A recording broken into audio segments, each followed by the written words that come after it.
Hello, नमस्कार, सत श्री अकाल। कैसे हैं सभी? आई होप अच्छे ही होंगे। अभी जो एक विधान भवन का एक वीडियो वायरल हो रहा है आर के वर्मा जी का, उसमें उन्होंने पुलिस विभाग के सभी आरक्षियों यानी सिपाहियों के बारे में अपनी राय रखी है।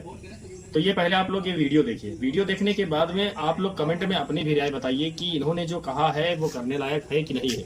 पुलिस विभाग के सभी कर्मचारियों में से सबसे ज्यादा मेहनत हमारे ख्याल से सिपाही ही करते हैं। तो सबसे पहले आप ये वीडियो देखिए, फिर उसके बाद वीडियो के अंत में मैं आप लोगों को इसके बारे में पूरी जानकारी दूंगा।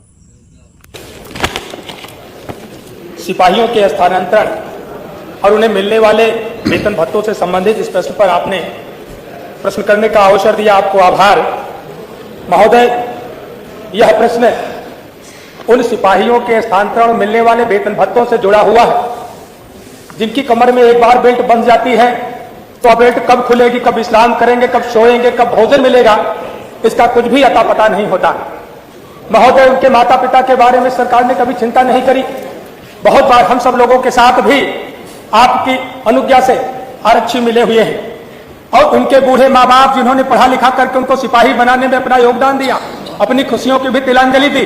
उन्होंने सोचा था कि नौकरी करने के बाद मेरा बेटा बुढ़ापे की लाठी बनेगा, लेकिन आज के हालात यह हैं कि बूढ़े माँ बाप जो गंभीर बीमारी से ग्रसित हैं, सरकार ने उनके बेटों का स्थानांतरण सहारनपुर का सिपाही बलिया में पोस्ट है, इस तरीके से 600-700 किलोमीटर के दूर, ऐसा लगता है कि नौकरी नहीं हो तड़ी पार कर दिए गए हैं। माननीय, इसलिए मैंने यह प्रश्न लगाया। 2019 माननीय मुख्यमंत्री जी बैठे हैं, आपके संज्ञान में देना चाहता हूं कि 2019 बैच के सिपाही 500 किलोमीटर से कम उनकी पोस्टिंग नहीं है, दूर दूर पड़े हुए हैं, लिहाजा उनके परिवार को प्रताड़ना मिलती है। महोदय, इसलिए मैंने ये प्रश्न बनाया कि जो हमारा शासनादेश है स्थानांतरण का कि सीमावर्ती जनपद के बाद उनकी पोस्टिंग करा दी जाए। 2020 का 2021-22 के सिपाहियों की पोस्टिंग तो आसपास हो गई, लेकिन 2019 के सिपाही 500 से 600 किलोमीटर दूर पड़े हुए हैं।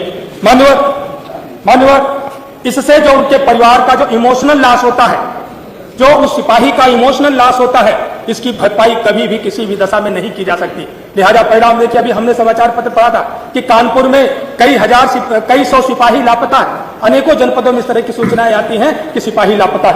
माननीय, इनकी सैलरी के बारे में भी आसपास के जो स्टेट है, चाहे हरियाणा हो, पंजाब हो, दिल्ली हो, महाराष्ट्र, स्थानांतरण नीति के बारे में पूछे ना। जी जी, इनका प्रारंभिक जो उत्तर प्रदेश के सिपाही हैं, इनका प्रारंभिक वेतन 21,700 है और हरियाणा, पंजाब, महाराष्ट्र, दिल्ली के सिपाहियों का प्रारंभिक वेतन 35,000 से 50,000 है।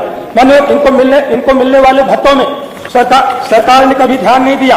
अभी माननीय मुख्यमंत्री जी का जवाब इसमें है, राशन भत्ता, जो भोजन पौष्टिक आहार का भत्ता 1875 रुपए, माननीय पुलिस लाइन से लेकर के कहीं पर भी जो कैंटीन पुलिस विभाग की चल रही होगी, उसमें जो खर्च लिया जा रहा होगा, अगर उसको भी देखेंगे तो एक सिपाही का एक महीने का कम से कम 3,000 रुपए जरूर उनके खाने में खर्च दिखाया जाता होगा। लेकिन उन सिपाहियों का मिलने वाला भत्ता 1875 रुपए माननीय बहुत कम है। वहीं पर वर्दी का भत्ता 3,000 रुपए और साइकिल भत्ता। मानव, कोई सिपाही आप सबको क्या दिखा क्या करते हुए, मानव, ये इसी भत्ते से जुड़ा हुआ है। मैं विषयांतर प्रश्न नहीं कर रहा हूँ। माननीय मुख्यमंत्री जी बैठे हैं। मानव, आपने कहा था 3 वर्ष पहले कहा था कि हम सिपाहियों को 500 रुपए मोटरसाइकिल भत्ता देने का काम करेंगे, लेकिन अभी तक उसका शासनादेश प्रतीक्षारत है। वर्दी धुलाई का भत्ता 188 रुपए। उत्तर प्रदेश के सिपाहियों को कोई जोखिम भत्ता नहीं दिया जाता। HRA 1200 रुपए और यही आसपास के स्टेट में देखेंगे तो HRA 24% दिया जाता है। मान्यवर, इनको छुट्टी के नाम पर शून्य है, कम से कम महीने में 2 दिन का अवकाश मिल जाएगा तो इनका जो मानसिक उत्पीड़न होता है वह नहीं होगा, इनकी कार्यदक्षता बनी रहेगी।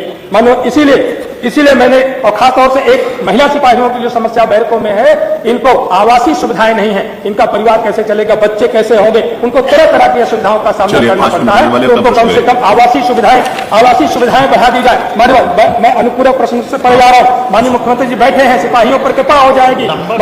माननीय, मेरी सरकार से यह मांग है कि जो सैलरी उत्तर प्रदेश के सिपाहियों का प्राथमिक वेतन 21,700 है, अन्य स्टेट की अपेक्षा बहुत कम है, इसको बढ़ा करके 4200 के ग्रेड पर कर दिया जाए। राशन भत्ता जो 1875 रुपए है, इसको कम से कम 3,000 रुपए कर दिया जाए और वर्दी भत्ता 3,000 से बढ़ा करके 6,000 कर दिया जाए और साइकिल का भत्ता 200 से बढ़ा करके मोटरसाइकिल का भत्ता 1,000 रुपए कर दिया जाए और जोखिम भत्ता जो उत्तर प्रदेश में नहीं है उसको भी घोषणा अगर माननीय मुख्यमंत्री जी आदेश करा दे तो हो जाए। HRA इनका कम से कम 25% निर्धारित कर दिया जाए। मैं माननीय मुख्यमंत्री जी से ये मांग